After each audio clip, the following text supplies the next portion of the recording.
Բարև ձեզ, Օրագիր Նյուզի եթերում օրակարգն է, իմ հյուրն այսօր հոգեբան Հայաստան դաշինքի անդամ Միհրդադ Մադացյանն է։ Բարև ձեզ, պարոն Մադացյան, շնորհակալ եմ, որ այստեղ եք։ Ես եմ շնորհակալ, որ իջել եք։ Սիրով։ Պարոն Մադացյան, Նիկոլ Փաշինյանը օրերս հայտարարեց, որ հունիսի 8-ից հետո մենք այլևս չենք տեսնելու քաղաքականությամբ զբաղվող նախկին նախագահների, ինչպես նաև օլիգարխների,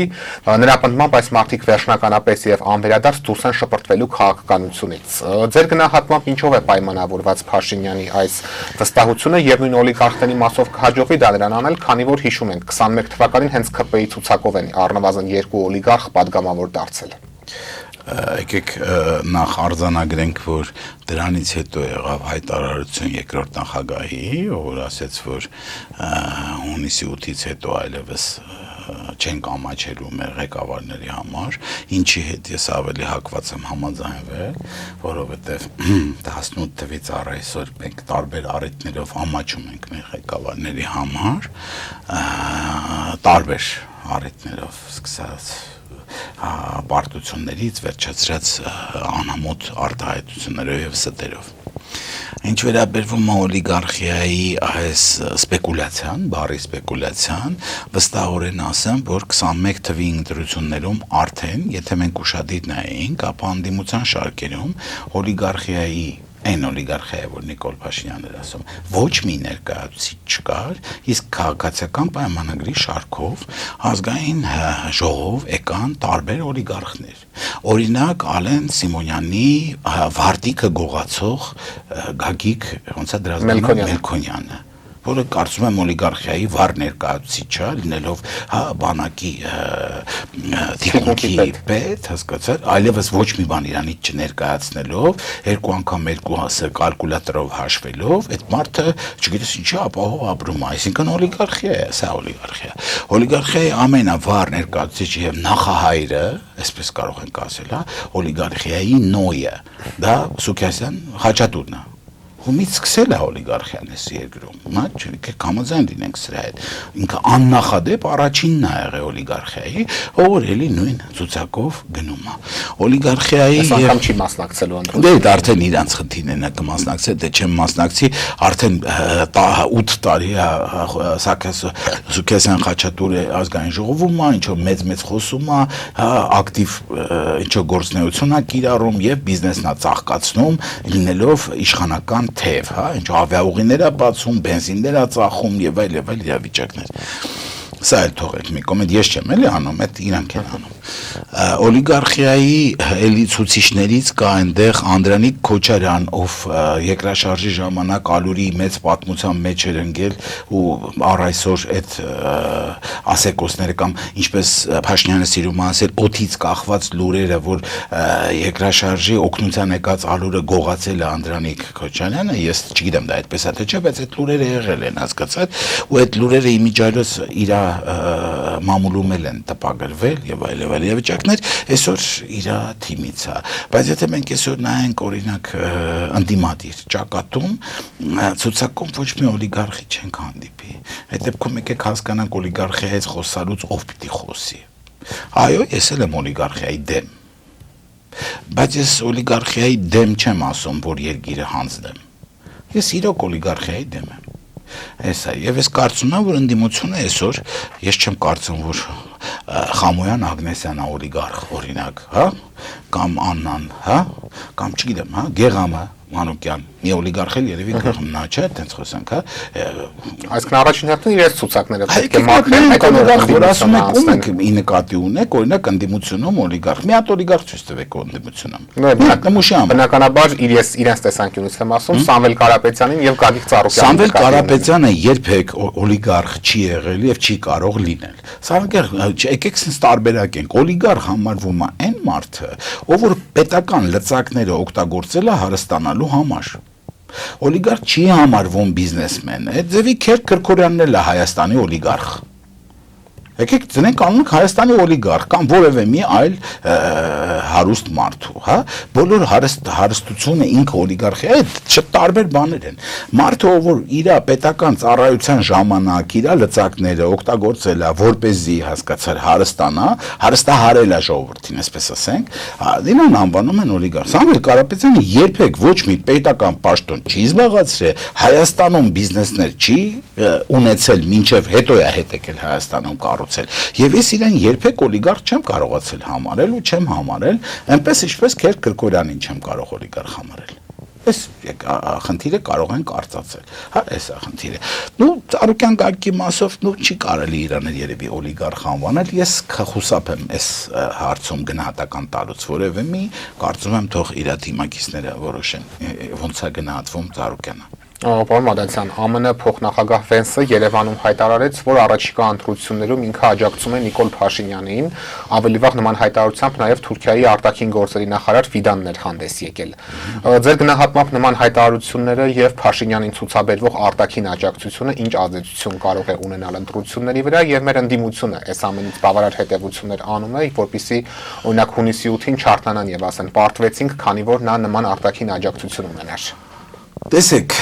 ես էլ ձեր եթերից հայտարարում եմ, որ հաստատում եմ Ուրուգվայի ընդդիմությանը մյուս ընտրություններում, ինչքան արժեք ուներ հիմա իմ ասած խոսքը, այդքան արժեք էլ ունի Վենսի արած հայտարարությունը, որ ես համարում եմ կոմպլիմենտար հայտարարություն, որտեղ դրա համար միայն պետք էր համեմատել Վենսի այցը Հայաստան եւ Ադրբեջան եւ հասկանալ, որ ուղղակի Վենսի օդանավի բենզինը չի երիք է, իջել է ուղղակի Լիցքավորվի շարունակի իր ճանապարհը։ Վենսը Ադրբեջանում գովերքեց Ալիևի անձը, կոմպլիմենտներ արեց Ալիևին, անձնական բազմաթիվ անգամներ գովերքեց ադրբեջանական հզոր բանակը, որը որ տարածաշրջանում ամենահզորն է եւ այլն։ Երկար ճար ունեցավ, լուրջ հանդիպում ունեցավ, սա մենք կարող ենք ասել, որ Վենսը դիտարկում է Ադրբեջանին որպես իր պարտներ։ Այս նաև ռազմավարական գործընկերության հուշագիր ստորագրվեց այնտեղ, այո։ Հայաստանում ասվեց, որ Ամերիկան այստեղ իր ներդրումները անելու է տարածաշրջանում իր ռազմավարական գործընկերների միջոցով։ Այսինքն մենք սա չենք լսել, լսենք։ Այսինքն եթե թարգմանենք հայերեն, Ամերիկան, որ ասում է թրիպ եւ այլ, դա անելու են Ադրբեջանը եւ Թուրքիան, իրար ռազմավարական գործընկերները, ստեղ սատարումը ո՞րն էր Հայաստանին, ես չտեսա սա։ Նիկոլ Փաշինյանի։ Նիկոլ Փաշինյանի սատարումը եւ իշխանության սատարումը մի խոսքով չի լինում։ Եվ երկրորդը, ասենք Վենսը ասեց, որ սատարում եմ Նիկոլ Փաշինյանին։ Իսկ ինչ պետք է ասել հանդիպելուց, ոչ չէր ասի հակառակը։ Եկեք այդ պաշտոնական մասը վերջացնենք։ Վենսից առաջ Վենսի պապան ասել էր, որ տարածաշրջանը ռուսների ենթակայության տակ է։ Հիմա եկեք հասկանանք իրանք իրար հետ ոնց են համադրվում։ Մենք թող իրանք իրար հետ պարզեն Վենսն ու Տրամպը հասկանան, որ մեկն է դրանցից վերջը ճիշտ։ Եթե Տրամպը ընդունելու է, որ Վենսը ճիշտ է, թող բարձրաձայն ընդունի։ Հասկացած ունեք ինչ որ քարոզչական բնույթի հայտարարած, որը իշխանության բան են հասկացար, երբ որ երկուսով փողոցով տենում են իրար ժպտալով բարևում են, հետո շուռ են գալի, հետևից ասում են դե լավ արա էսով վերև։ Նոտարապես նման մի հատ երևույթ մենք ունեցանք։ Ոչ մի ուրիշ բան։ Դուք չեք տեսնում, որ այսօրվա մեր իշխանությունը աշխարհի ոչ մի երկրում չի ընդունվում համահավուր պատշաճ չի։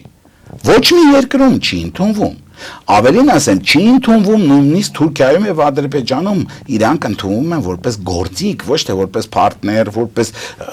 գզուգընկեր եւ այլ եւ այլ։ Այսօրվա դրությամբ նույնիսկ Թուրքիան առաջի դեմքով, որ սատարում է Նիկոլ Փաշինյանին, պրոստը շահերի մասով է սատարում, ոչ թե որ իրանք պարտներ են, իրանք ընկեր են։ Ֆիդանն էլ ասաց, քաղաքական գիծն են աջակցում, որը նա վարում է։ Վերջ։ Իսկ նշանակում մի ուրիշն էլ որ այս գիծը վարի, հեշտությամբ աջակցեն։ Այո։ Այս էր ամբողջ խնդիրը։ Ու ինչ կներկայացնի ստեղ, թարգմանական սխալ թույլ կտան, 9 միլիարդ դոլարներ կսկսեն ֆրոցնել իրանց բերաններով, հասկացար եւ այլ, այս ժողովրդին այս խափելու այս մոտիվը վերջացել է սեպու մեկ մեքենաներով։ Ես Վենսի այցի այդ ներկայացումը սեպու մեկ մեքենաների հետ եմ։ Ինչքան սեպու մեկ մեքենաները հիմա տաքսի են աշխատում Երևանում ու բոլորս գնում ենք այնքան էլ Վենսը սատարում է։ Ես սա այսպես եմ համատական։ Եվ գտնում եք, որ ընտրական process-ի վրա նման հայտարարությունները ազդեցություն չեն ունենա։ Տեսեք, ես համոզված եմ, որ մեր ազգը անգրագետների հավաքածու չի։ Ես համոզված եմ, որ մեր ազգը բավականին կարդացող գրագետ ազգ է։ Ես համոզված եմ, որ իհարկե մենք ունեցել ենք թերացումներ, սրա մասին խոսք չկա, բայց այսօրվա պահին ինքնության լինել չլինելու խնդիր կա դրած, եւ յուրաքանչյուրը իր ընտանիքում, անկախ նրանից ինքը որ թևին է սատարում, չի սատարում, սիրում, չի սիրում, պիտի հասկանա մի բան. հայ ուզում է լինի թե ոչ, հայ մնալ ուզում է թե ոչ, մի հասարակ հարցի պատասխան ստանա։ Ամերիկայի պարտներները, Ադրբեջանը եւ Թուրքիան, երբ որ հայ պարսկական սահմանի վրա կառուցելու են թրիպ, դա օգնելու է հայ պարսկական սահմանին, թե չի օգնելու։ Դա փչացնելու է մեր հարաբերությունները Պարսկաստանի հետ, թե ոչ։ Եթե փչացրեց, դա մեզ օգուտ է, թե վնաս է։ Բավականին կոշտ հայտարարություն արդեն լսել ենք Իրանի դեսպանից նախորդ ամիս։ Հասկացանք, չէ՞։ Սա արկա բաներ են, ես հիմա անդինության տեսանկյունից չեմ խոսում, ես ուղղակի հայի տեսանկյունից եմ խոսում։ Իրան օգտակար է, որ հայոց պատմության մեջ առաջի անգամ, հասկացար,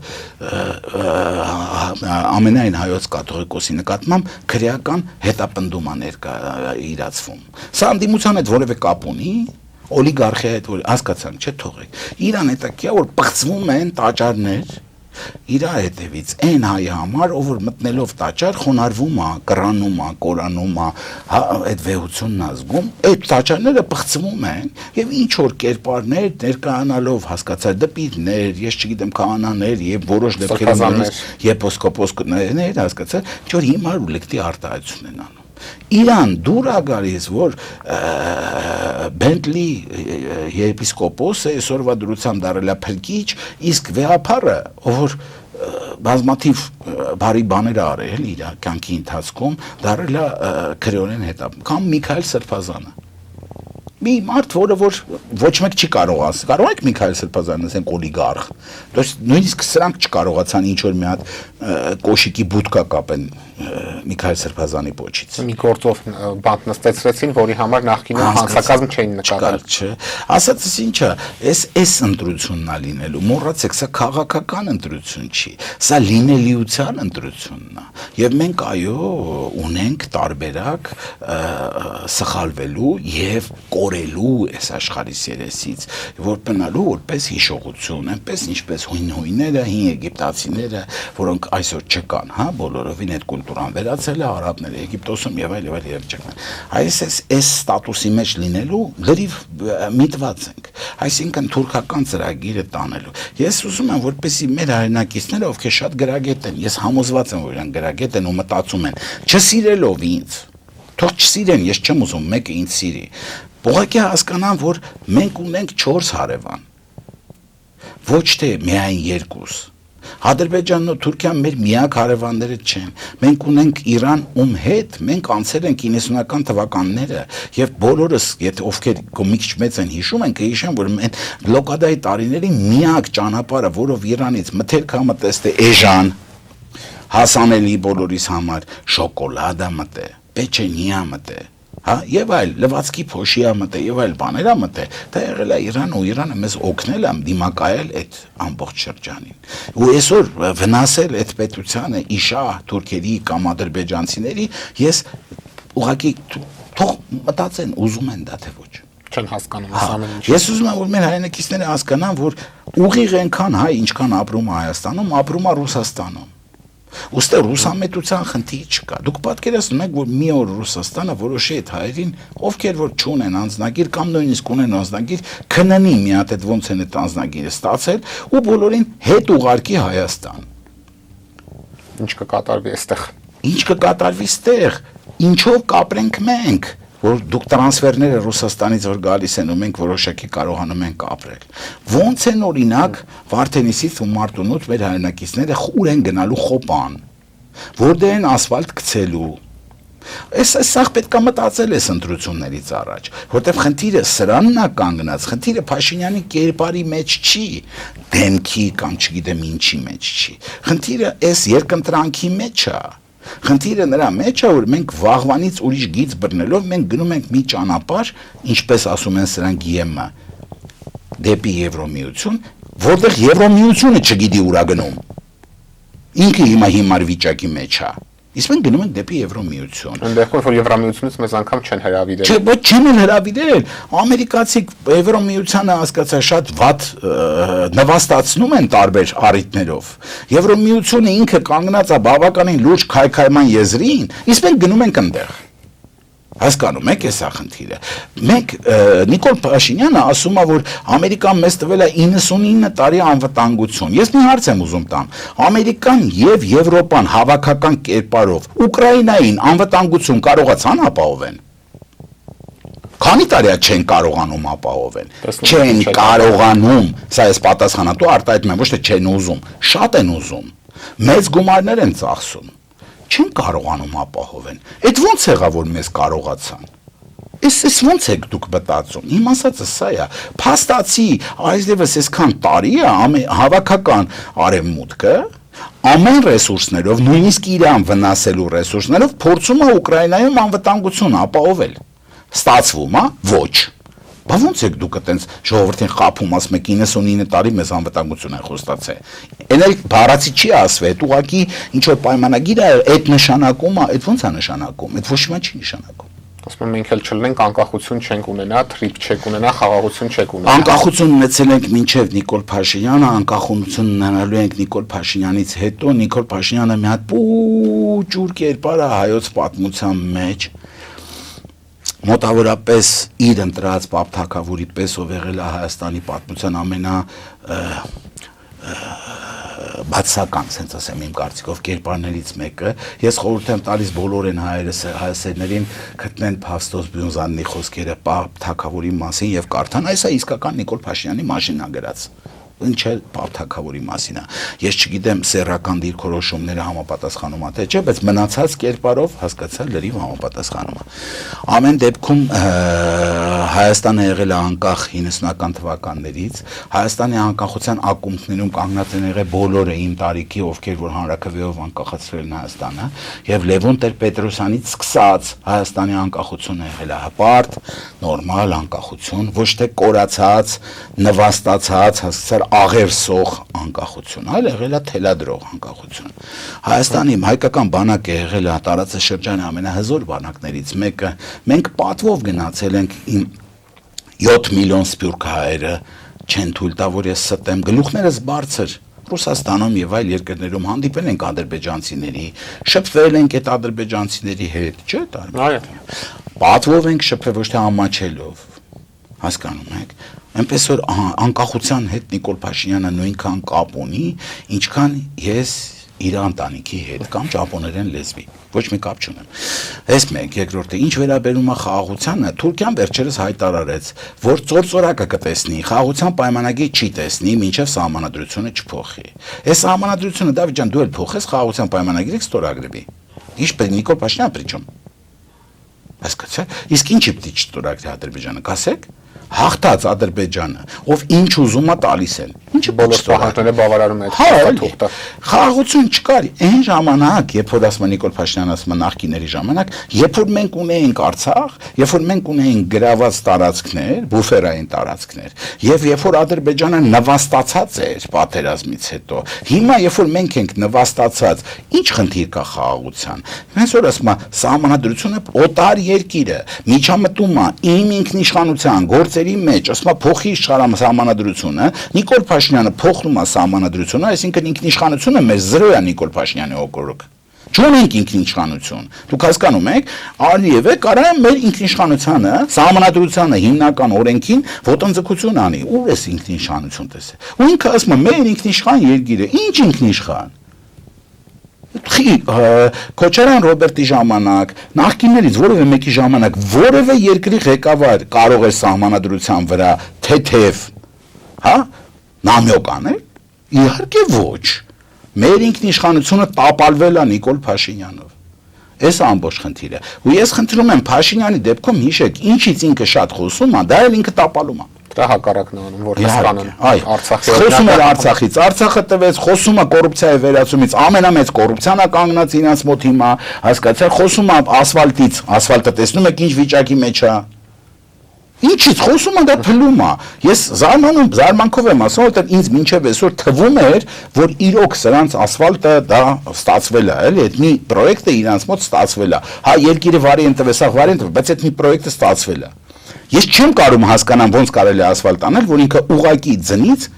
վերանա։ Ասում են նախկինների արած ասֆալտն է վերացել։ Իրանց արած ասֆալտը եկեք ցույց տամ, ինչի՞ մասն է խոսքը։ Իրանց արած այդ ջրմուղից հետո այդ լատկեքը եւ այլևել բաները որ բերը փոխել են։ Ու վերանա, ոչ թե ինքը ճաքի, ոչ թե ինքը, այլ վերանա։ Ասֆալտը էս վերանում է։ Աղից է եղել, ինչա ատուկ քիմիական հասկացաք, չէ։ Եկեք այս մասերը թողենք։ То есть էս էլ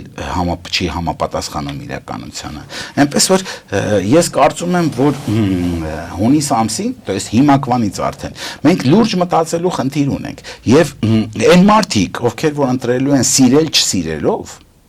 մի բան եմ իրանց խորհուրդ տալու. սիրեք ձեր երեխաներին, սիրեք ձեր ընտանիքներին, սիրեք ձեր թոռներին, սիրեք ձեր գերեզմանները։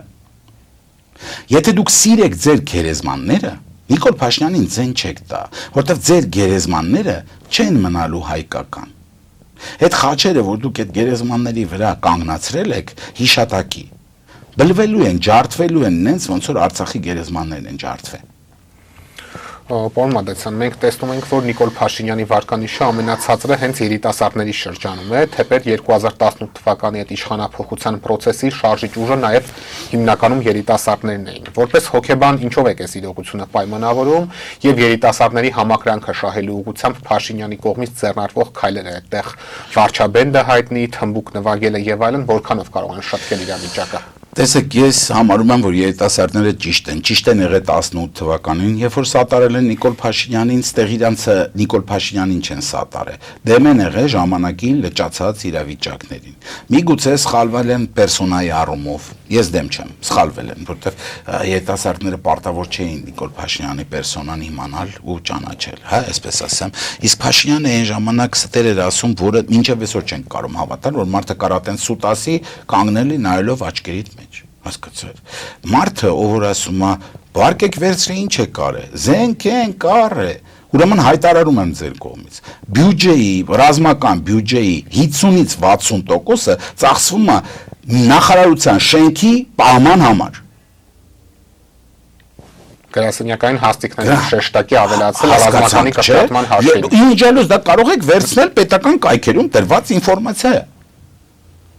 Հայաստանի ռազմական բյուջեի 50-ից 60%-ը ծախսվում է Նիկոլ Փաշինյանի օրոք ուղղակի օֆիսային գործերի համար։ Գրասենյակի, շենքի պահման, վերանորոգման, զրթի զիբիլի համար։ Եվ միայն 40%-ն է տախվում սահմանների կոռուպցիան համար, ինչ իմաստնա խոսքը, էս չեք խոսում, էս չեկյատներ եք պատմում, հասկացանք չէ։ Դες այն ժամանակ ոչ երիտասարդները կարող էին պատկերացնել ստի այս չափը եւ ընդունված կարգ կարելի որ հանրային մարդը չի ստում, էլի։ Ու մի փոքր պարկեշտություն կար, որը վերացավ։ Կարմիր գծեր կային, որը վերացան։ Եվ կարծում եմ այսօր երիտասարդները նույնպես ճիշտ են։ Այս դեպքում ես երիտասարդների կերպ եմ մտածում եւ դա ինձ հուշում, որ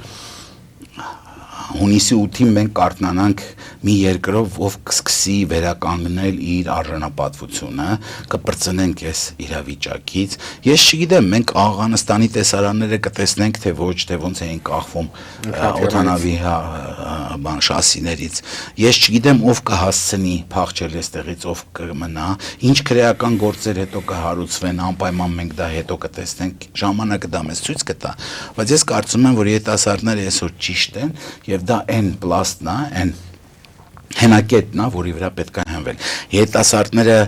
պատկերացնում են այդ գերեզմանների ջարդելը, երիտասարդները պատկերացնում են այդ սրբապղծությունը, որը տեղի է ունենում հիմա, եւ համաձայն չեն։ Տեսել են իրենց հասակակիցները ոնց են զոհվել, որը հետո հանուն ոչինչի է հայտարարվել։ Էս է խնդիրը։ Եվ հանգստյան օրերին ԿՊ-ում ներկուսակցական ընտրություններ տեղի ունեցան, որոնց արդյունքներով էլ պետք է ձևավորվի այս ուժի նախընտրական ցուցակը։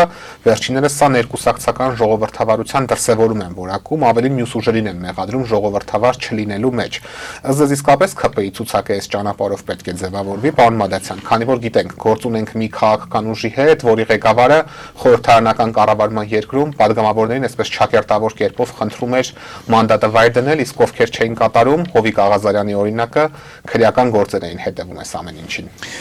Գիտեք, ես այսօր էլ համոզված եմ, որ ցուցակը կազմվել է Փաշինյանի կաբինետում, ու դա ինձ այս պահին ամենակիչ հետաքրքրող խնդիրն է։ ԿՊ-ն դա Փաշինյանն է։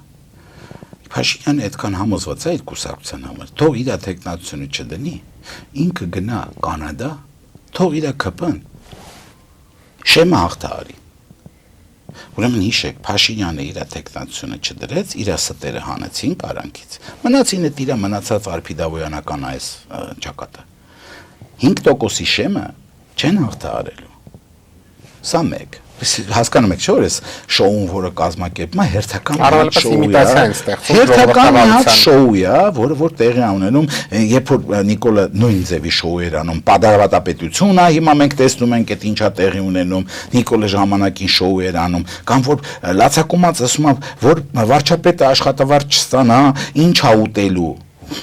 Բայց ջոր չեք իմանում, որ վարչապետի ուտելը, խմելը, լույսի վարձը, սա պետությունը հոգում է։ Տվյալներ կան, օրը 1.700.000 դրամ է։ Պետությունը հոգում է վարչապետի հաստիքի համար։ Այդ վստահ, այդ նորմալ է, այդ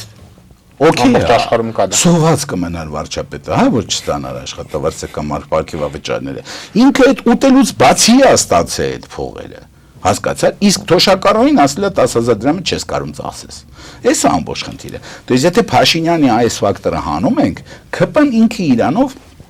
այդ ուղղակի ինչ որ ուսապարկե շատ լավ է այդ բնորոշումը տվեց, չեմ հիշում իրանցից մեկը տվեց, չէ՞։ Վահագն Ալեքսանյանը։ Հա, ուսապարկերի հավաքածու է, որ տեղերը փոխելուց ոչ մի բան չի փոխվում, գումարելների տեղերը փոխելուց ոչ չի փոխվում։ Կոնջորյան Հայկը կլինի 3-րդ տեղում, թե 7-րդ, թե 18-րդ, դրանից ոչ մի բան չի փոխվում։ Ու դրա տեղը կգա, չգիտեմ, Ռիփսիմե Փանոսյանը, հասկացա, դրանից ոչ մի բան չի փոխվելու։ Հասկացաք, որտեղ ոչ այն աննազգանն է ինձ որևէ բան ասել առ այսօր, ոչ այս աննազգանն է ինձ որևէ բան ասում առ այսօր, ոչ մի բան չի ասում ինձ, այս ամբողջ խնդիրը։ Խոսում են այն ինչ որ ասում է Նիկոլ Փաշինյանը եւ այլն։ Ես կրկնում եմ, ցուցակը եւ մնացած բոլոր բաները այս փուլում որոշիչ դեր չեն ունենալու։ Որոշիչ դեր ունենալու է այսօրվա դրությամբ կոնսենսուս -1-ի գաղափարը։ Նիկոլ Փաշինյանը որպես պարտության, նվաստացման, պատերազմի սիմվոլ, որը գալիս է, բայց արտաբերում է խաղաղություն բառը, ես կրկնում եմ, ժողովուրդ, եկեք մի րոպե պատկերացրեք, որ դուք ձեր հարևանին լավ ծեծել եք, տունը ձերից առել եք, դուք էլ խնդիր ունեք այդ մարդու հետ։ Իհարկե ոչ։ Այս է սա խնդիրը։ Ինչ պատերազմի մասն եք ուզում խոսակ։ Ինչի վրա եք ուրախանում։ Որ մեզ նվաստացնելուց հետո չեն շարունակում տփել մարզպան։ Ինչի մարզպան է։ Ասում են խաղաղություն ենք բերել։ Չկա խաղաղություն, եղբայր, այդ գին չէր խաղաղության համար։ Այդ խաղաղություն չի, երբ որ ջերմուկում հասկացար մեր հողերի վրա ադրբեջանական զինվորներ են կանգնած։ Ոչ մի խաղաղություն ես այդտեղ չեմ տեսնում։ Այն ինչ որ անում է Փաշինյանը, դա ոչ մի խաղաղության էլեմենտ գոյություն չունի։ Եկեք այս մասը թողենք մի կողմ, հա, էսը սա խնդիրը։ Ու նենց չի, որ երբ որ մենք հաղթած էինք 30 տարի, մենք ադրբեջանցիների նկատմամբ ագրեսիաներ էինք ցուցաբերում։ Չէ, մենք խաղաղ էինք իրաց նկատմամբ։ Մեր ոչ մի ղեկավար Ադրբեջանի ժողովրդին չէր վիրավորում, Ադրբեջանի տարածքի նկատմամբ երբևէ չի եղել, երբևէ ոչ մի հավակնություն չի դրսևորել, երբևէ ոչ մի ոտնձգություն չի արվել, Ադրբեջանը շատ խաղաղ ապրել այդ ընթացքում։ Շատ։ Նույնը հիմա մենք ենք ապրում։ Շո եկեք չխառնենք իրար։ Երկրորդը, աշխարհում չկա խաղաղություն, ով չունի գարանտ։ Եթե երկու երկիր իր այդ խաղաղության պայմանագիր են կնքում, պիտի լինի գարանտ։ Եթե չկա գարանտ, այդ պայմանագիրը առ ոչինչ է։ Այսինքն մի գերտերություն պիտի գարանտ կանգնի այդ ամեն ինչին։ Այս խաղաղության պայմանագրի գարանտ դեռևս ոչ մեկը չի կանգնել ու չի ուզում կանգնել։ Որտեղ գիտակցում են չի հաստատվելու։ Վերջ։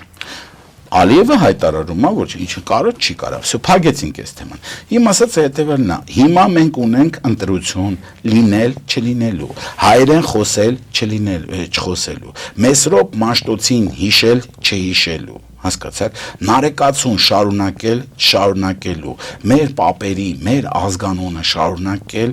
շարունակելու, սա է ընտրությունը, ոչ թե պերսոնաժը, Դավիթը կլինի, թե ես կլինեմ, թե Պողոսը կլինի, սա երկրորդային խնդիրը, կան մարդիկ, ովքեր գաղափարախոսություն ունեն, էթնիկ հոգեբանություն ունեն, իրանք իրանց ինքնությունով հայ են եւ կան մարդիկ, որոնք ինքնությունով թուրք են, չեն նեղանում այդ պիտակավորումից միջայլոց, օքեյ, իրանք են ասել, չեն նայ Նիկոլ Փաշինյանը եւ այլ այս մարդիկ ավելի շատ Թուրքիա եւ Ադրբեջանի շահերն են սպասարկում, քան մեր շահերն են սպասարկում։ Հիմա պետքա մարդը ընտրի, ինքը կամ են կոմա գնում, կամ էս կոմա գնում։ Ընդ որում ընտրությունների մասով էլ ունի լայն ընտրություն։ Ես մեկին չես սիրում, եմ մեկը կա։ Մեկին չես սիրում, եմ մեկը կա։ Էս է խնդիրը։ Դու պիտի հասկանաս, դու ուզում ես մտնես հայ եկեղեցի։ Խոնարհվես։ Դու ուզում ես, որ հայ հոգեվարականը քո երեխային մկրտի։ Դու ուզում ես, որ այդ մկրտությունը անցնի, հայր մեր ասվի եւ այլ եւ այլ։ Սա ուրիշ բան է։ Եթե դու որոշել ես, որ պետք է մսկիթներ կառուցվեն մեր եկեղեցիների տեղը, որ մենք պետք է վերացնենք այս ամեն ինչը, այս վերջի հիմար միֆը, որ վեհապար ուզում է Յաշմիածինը տեղափոխի Վեննա։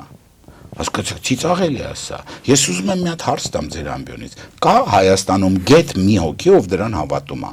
Նիկոլի բալեշիկներից, իրան ընտրողներից մեկը հավատում է սրան։ Բայց այստեղ նաև իր իրական մտադրությունը ցույց տվեց պարոն Մադացյան գանձերի մասով նշելով, որ իրական նպատակը հենց այդ գանձերի տիրանալն է, ոչ թե կաթոլիկոսարանը այս ամեն ինչի խնդիրը։ Ի սկզբանե ա եղել, ես դեռ 18 թվին ասել եմ, մարդը ով Հայաստանի բյուջեն անվանում է լափաման, իրեն չի կարելի մոտիկ թողել բյուջեին։ Սա նորմալ է։ Որտեղ ոչ մեկը բացի Փաշինյանից չի անվանել։ Նեյրոլինգվիստիկայից է։ Ինչ դու զգում ես, նա էլ ասում ես։ Դու ասում ես լափաման։ Միակ մարդը, ով ընդունել է Հայաստանի բուժեն որպես լափաման, դա եղել է Նիկոլ Փաշինյանը եւ համոզված եմ այդպես էլ օգտագործել է, կանցնի տարիներ կտեսնենք։ Ոչ մի ղեկավարից մենք նման հայտարարություն չենք լսել։ Ոչ մեկը այդպիսի բան չի էլ կարող արտահայտել։ Հիմա մեկս ասում է, տենց բան չենք ասում։ Բյուջեի նկատմամբ բյուջեն դա պետության կտոր է, որի նկատմամբ հարգանք պետքա ձևավորվի։ Հարգանք չկա, լափաման այդ հարգանք չի։ Հասկացաք, չէ՞, այս ամբողջ խնդիրը։ Դրա համար եմ ասում, եթե Հայաստանում կա մի հոգի Նիկոլ Փաշինյանին սիրող, քպեական, sense երանդուն, ով հավատում է, որ իրոք կաթողիկոսը գնում էր Վեննա, Յաշմիածինը sense հավաքելու էր փեշերի տակ լցնել տաներ Վեննա, հասկացաք, չէ՞։ Ուրեմն ես օքեյ։ Իսկ եթե չէր հավատում, ուրեմն հասկացեք ձեր ղեկավարը ինչ մակարդակի ստեր կարող է խոսել։ Եվ այնուամենայնիվ, պարոն Մադացյան, ինչ է մեզ սպասվում, եթե Նիկոլ Փաշինյանը հունիսի 8-ին վերարտադրվի վարչապետի չի լինելու այդ եթե։ Ես սա ամբեկում եմ ասում։ Չի լինելու այդ եթե։ Ես սա վստահությամբ եմ ասում։ Ես իմ ազգին սիրում եմ ու հավատում եմ։ Իմ ազգը անգրագետ չի։ Իմ ազգը ապուշ չի, իմ ազգը դալանչի չի, իմ ազգը ազնիվ աշխատավոր ազգ է, քարից հաց քամող ազգ է, բայց պատվով։ Իմ գյուղացին մի մարդ է, որ երբ որ դու մտնում ես իրանց տուն, ինքը իր ունեցած հաց ու պանիրը դնում է սեղանին ու դա ամենահամեղ կերակուրը, որ դու ուտում ես, որտեվ ինքը ավանդական նորմալ մարդ է։ Իմ ազգի ներկայացուցիչը իր երեխուն մկրտողն է, եկեղեցու նկատմամբ եւ ուսուցիչի դիմաց խոնարհվողն է, կրթության ձգտողն է։ Ես իմ ազգի այդպիսին եմ տեսնում։ Հասկացեք, ես չեմ տեսնում իմ ազգը հիմար, որի ականջներից կարելի է լապշա կախել ու խաբել ամեն օր ու ինքը այդ խաբկանքներին կհավատա։ Ես չեմ տեսնում իմ ազգին հիմար ու համար մեկա որ դե հաց կուտի, հասկացար ու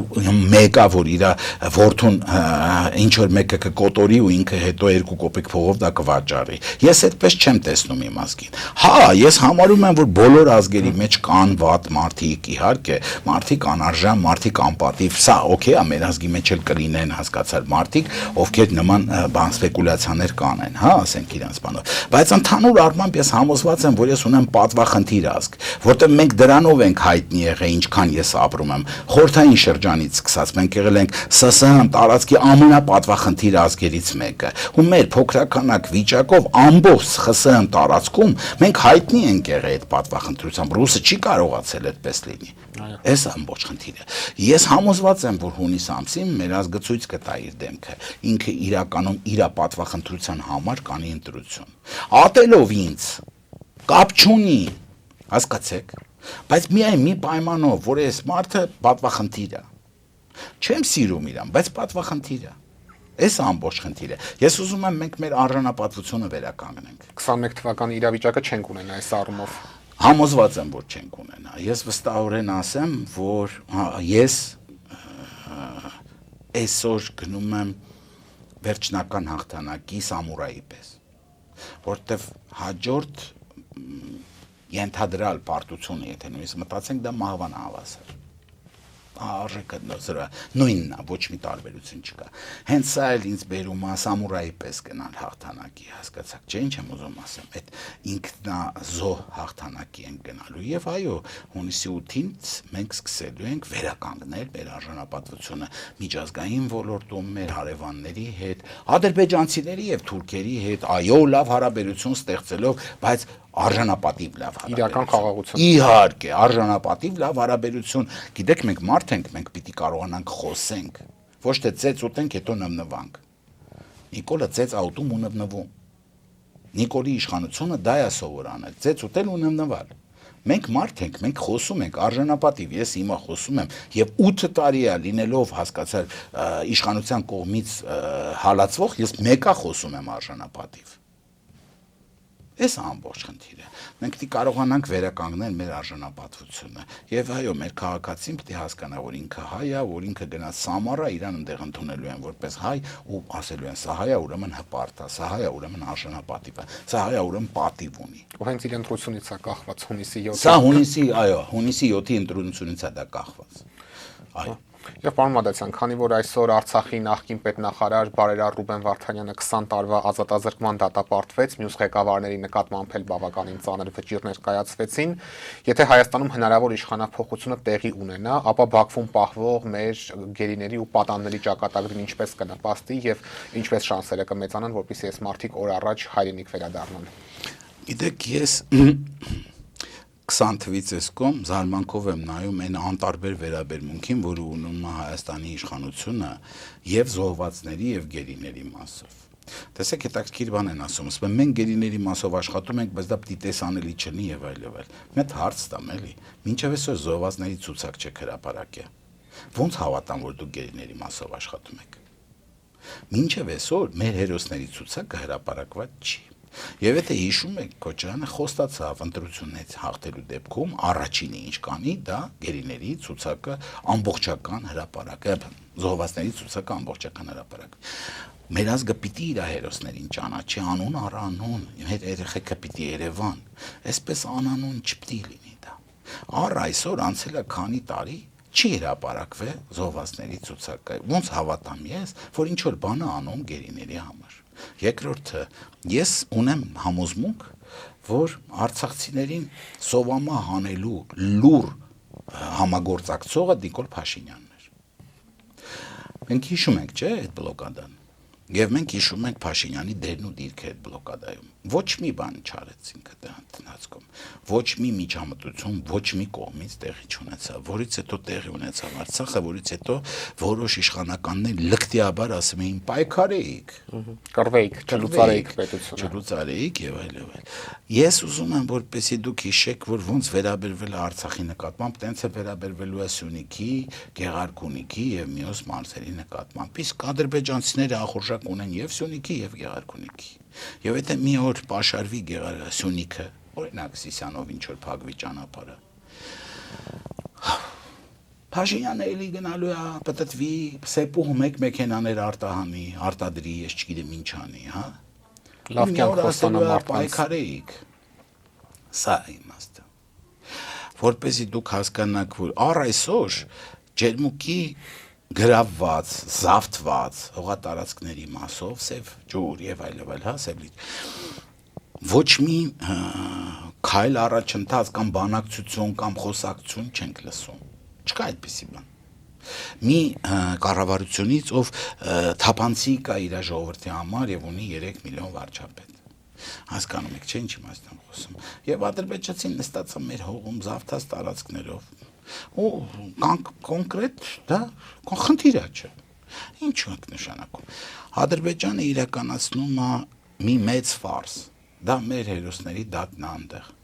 եւ Ռուբեն Վարդանյանը, ում ես համարում եմ դասում եմ հերոսների շարքին իհարկե։ Եվ Բակո Սահակյանը եւ մնացած բոլորի, մահացած բոլորի անունը չտամ, ինչը շատ ցավալի է, որ այսօր գտնվում են այնտեղ, բայց կարծում եմ, որ աննկուն են այդ մարդիկ եւ ունեն իրենց։ Ես համոզված եմ, որ այնտեղ վերջի Ռուբեն Վարդանի այդ նամակագրությունից պարզ դարձավ, որ իրենք չունեն արդարության ոչ սպասում, ոչ միտում, ոչ արտահայտվելու հնարավորություն, հա, փակված, այսինքն կա մի հատ որոշված քարոզչականություն, որը տեղի է ունենալու, վերջանալու է այս ամեն ինչը։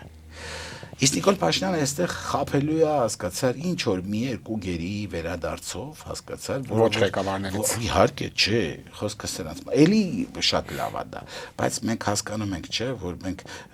Վագիվ Խաչատրյանի վերադարձով, որը ի սկզբանե ինչ որ անհասկանալի պայմաններում գերիեր ընկե ոչ մեղ կապ ուներ, ոչ մեղ կուներ այդ մարդը, չէ, ում վիրահատեցին։ Բուժման էր գալիս Երևան։ Հասկացանք, չէ՞, դες մենք չենք ունեցել գլուչիվոյ բան։ Բայց նույն Փաշինյանը մինապատ տարածքների քարտեզները տվեց Ալիևին առանց ոչ մի դիմաց։ Երբ որ կարելի էր օրինակ սրա դիմաց բոլորին Ինչ որ վերադարձնել։ բանակցություններ են, չէ, անում այդ ժամանակ, ժողովուրդ։ Ախա արել ենք, չէ, մենք ունեցել ենք, չէ, պատերազմ։ Բանակցություններ ենք արել, չէ։ Եվ մենք լինելով հաղթող կողմ Ադրբեջանին, հետ ենք հանձնել, չէ, գերիներին։ Չէ, բանակցություններ է տեղի ունեցել։ Ես Փաշինյանը այդքան էլ չկա, ադրբեջանցու չափել չկա, բայց հայրենասեր տղա է համարում իրեն։ Հիմա ասած ես համարում եմ այս հարցը ադրբեջանական կամ ասենց ասեմ Նիկոլա Ալիևյան տանդեմի, ես այսպես եմ մեկնաբանում սա, արդյունք, որը որ ինքը փորձեց իրականացնել, եւ այս տանդեմի մեջ ամենամեծ կերպարը դա Արայիկ Հարությունյանն է, անվերապահորեն վստահում են Նիկոլ Փաշինյանին։ Ես ուզում եմ բոլոր նրանք, ովքեր անվերապահորեն վստահում են Նիկոլ Փաշինյանին, հասկանան, որ դրան անվերապահ վստահությունը վերջում կարա լինի Ադրբեջանի բանտում, դատական իրավիճակում, եւ Նիկոլ Փաշինյանը ոչինչ չի անելու բրկելու համար։ Շնորհակալ եմ պարոն Մադացյան հետաքրքիր զրույցի համար։ Ես եմ շնորհակալ։ Օրակարգն այսօր այսպիսին էր, այն ամփոփեցինք հոկեբան Հայաստան դաշինքի անդամ Միհերդատ Մադացյանի հետ։ Կհանդիպենք։